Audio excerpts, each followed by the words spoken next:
we just did a segment broadly about the damage from the hurricane, but here is Mayorkas here. 3 months ago, FEMA is tremendously prepared for hurricane season, and Mayorkas today, FEMA is out of money and can't make it through hurricane season. We do not have the funds. So these are two videos 3 months apart picked for this tweet here. Sorry, where the hell is it? There it is. FEMA is tremendously prepared. This is what we do. This is what they do. And the key here, Rebecca, is also to make sure that the communities who are potentially impacted are prepared as well.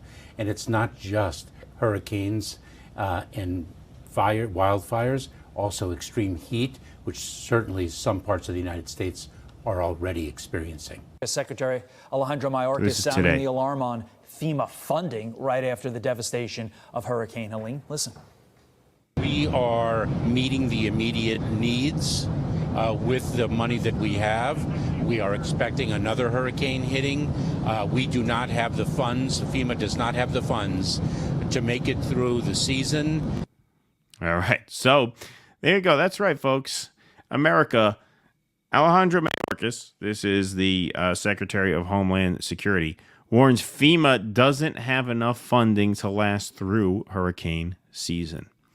The Federal Emergency Management Agency can meet immediate needs if you fill out the right forms and you get them in and you don't have, the adequate homeowners insurance. They can meet your immediate needs, asterisk in the upper corner. They should be required to put the asterisk up there whenever they say we'll meet your immediate needs. Through the hurricane season, Homeland Security Secretary Alejandro Mayorkas told reporters Wednesday, the agency is being stretched as it works with states to assess damage from Hurricane Helene and delivers meals, water, generators, and other critical supplies. The storm struck Florida last week, then plowed through several states in the southeast, flooding towns and killing more than 160 people. Mayorkas was not specific about how much additional money the agency may need, but his remarks on Air Force One underscored concerns voiced by President Joe Biden and some lawmakers earlier this week that Congress may need to pass a supplemental spending bill this fall to help states with recovery efforts. Quote, we're meeting immediate needs with the money that we have. We're expecting another hurricane hitting, Mayorkas said. FEMA does not have the funds to make it through the season. Hurricane season runs June 1st to November 30th, but most hurricanes typically occur in September and October. So we're basically halfway through prime hurricane season, and looks like no more money left for disaster relief. Congress recently replenished a key source of FEMA's response efforts, providing $20 billion for the agency's disaster relief fund as part of a short-term government spending bill to fund the government through December 20th. The bill also gave FEMA flexibility to draw on the money more quickly as needed. Both chambers of Congress are scheduled, however, to be in their home states and districts until after the election as lawmakers focus on campaigning.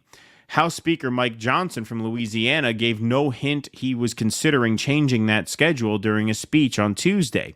He said that Congress just provided FEMA with the funds it needs to respond and that lawmakers would make sure those resources are appropriately allocated. A bipartisan group of senators from affected states wrote their leadership this week, saying it's clear Congress must act to meet constituents' needs.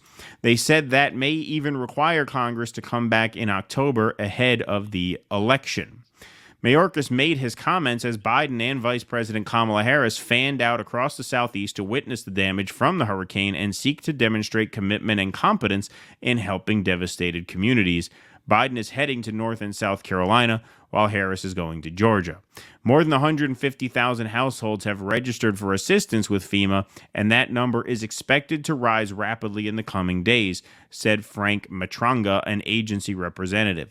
The devastation was especially severe in the Blue Ridge Mountains, where at least 57 people died in and around Asheville, North Carolina, a tourism haven known for its art galleries, breweries, and outdoor activities. Communities were wiped off the map, North Carolina's Governor Roy Cooper said at a news conference Tuesday. So I'll get into that migrant bit later. But surveying the damage, right, paying a visit, is not a response. You need a response. You need an infrastructure mobilization here. Notice, folks, when they wanted us to all get the shot here in the arm, overnight they sprung up. You had basically makeshift medical centers. Yep, Just everywhere. boom, they Everywhere. When I got my jab, I got it in a big tented facility where they had people come and staff it, and you had all kinds of little cubicles and booths set up and nurses and personnel everywhere you looked. That's what the government can do when they want to do something, right? Yeah. That's what they could do when they want to do something. All of a sudden, you had little makeshift medical centers just prop up in parking lots all across America, all at once, very, very quickly. When I went and I got the jab, it was like, wow, this is what universal healthcare is, right? This is what universal healthcare is. When they want to provide you something, they can provide it to you. They can get it done. That's what you need here. You need infrastructure. That's what the guy said in the video. We need structures. You're talking about a military. Look at what the United States military can do overnight when they want to.